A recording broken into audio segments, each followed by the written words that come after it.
the fact that you got started at the age that you did in your 30s, that, I mean, so do you think that kind of affected, like, you were, you're a little older, I think it's been a very beneficial for me because I'm much more aware of like my needs, wants, boundaries, hard nose. I've been in situations, I won't be naming any names, where I've been with people who've been a little pushy with me. And I'm definitely able to be like, no, Whereas I think my younger self, who's a lot more like insecure, might have been pressured into doing the thing or would have kind of broken down in that situation.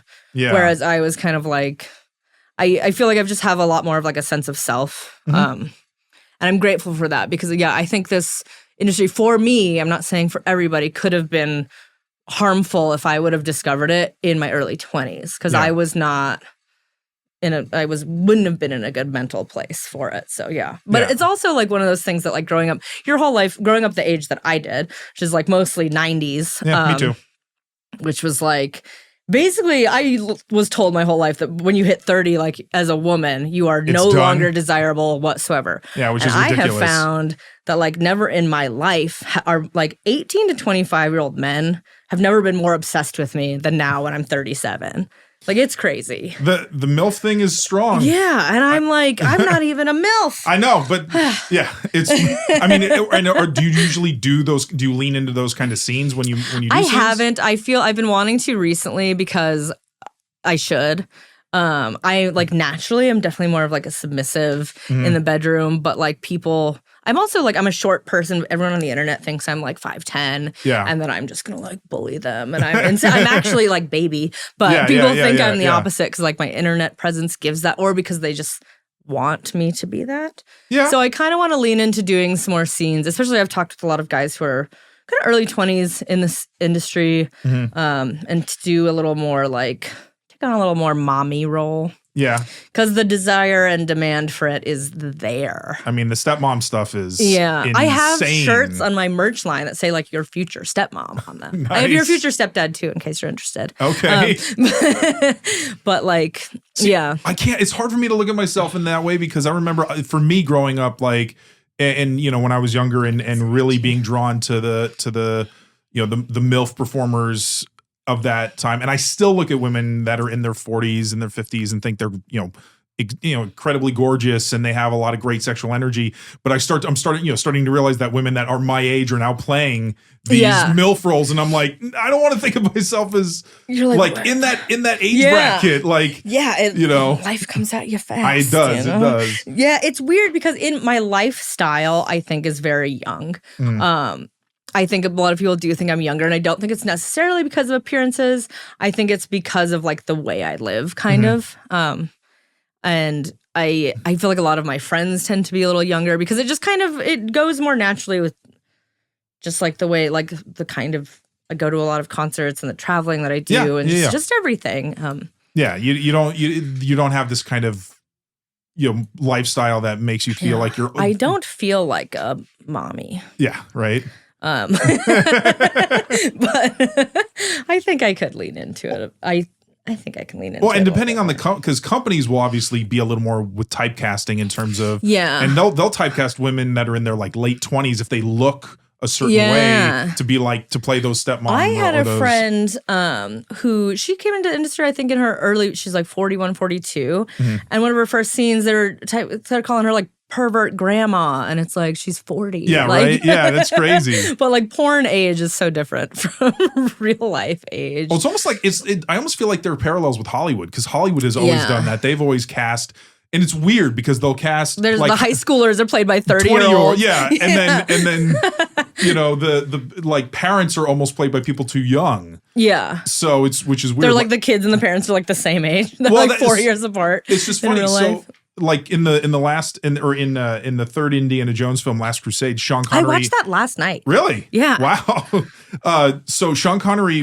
plays his dad. He was only 12 years older than Harrison Ford, but because of how they looked, they were able to play it off. The beard color, definitely, and the fact that he actually had his natural hairline because Sean Connery was bald. Yeah. He never had like by the third James Bond movie, he was wearing hairpieces.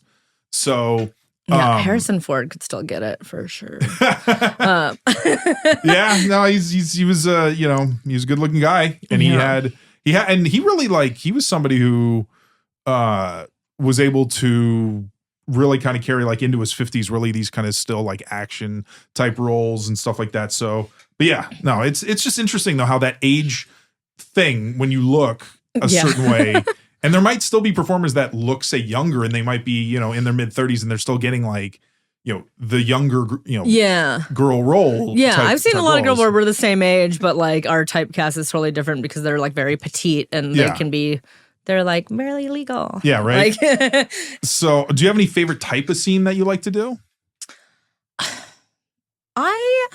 Honestly, I really like the ones where we kind of just go in. There's like not a script and not like a storyline. Just more gonzo, like reality. Because I don't know. I feel like I've had a few recently where we just go on set and it was just kind of like there was some chemistry happening. Mm-hmm. And it was like, the cameras? Like, what cameras? Like, and that's always really fun because I think chemistry can be read over through the screen like really well. I just shot a scene in LA with Jeff's models, and it was kind of like the concept was basically, this is Thick Lizzy. We finally got her here. Let's see what you can do. And then we just kind of went for it. It was not really much of it was like, try and hit a few positions, but just see how it go with it. And we just went with it. And I haven't seen it yet, but I have a feeling it's going to be really good.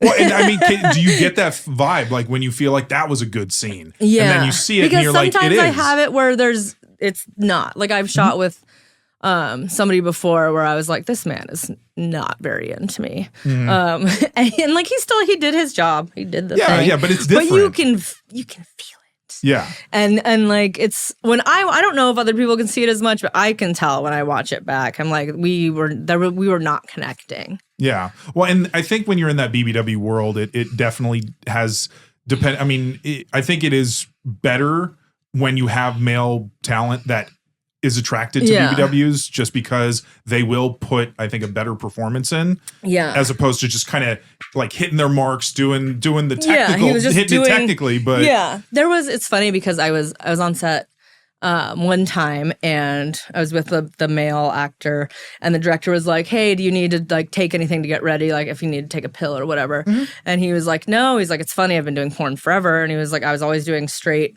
sized sets, and he had to take a pill, and he's like, when I work with BBWs I don't have to. But then ironically he's married to a small woman. But I think that's one thing that's come up for a lot with me recently, because I've been trying, like, there's only so many BBW companies you can work for. Yeah. And there's not much in the way of management, and it's like I can work my ass off, but I still feel like you hit a wall because there's just not that many options. Yeah. And I've been trying to kind of break through, even just doing collabs, but like there are other like bigger female creators who will literally be like, I won't shoot with this guy because he shoots with BBW women. Or there's management companies that are like, if they're managing a male creator, he's not allowed to go work for like Plumper Pass because then they won't manage him. Or then other studios won't take him.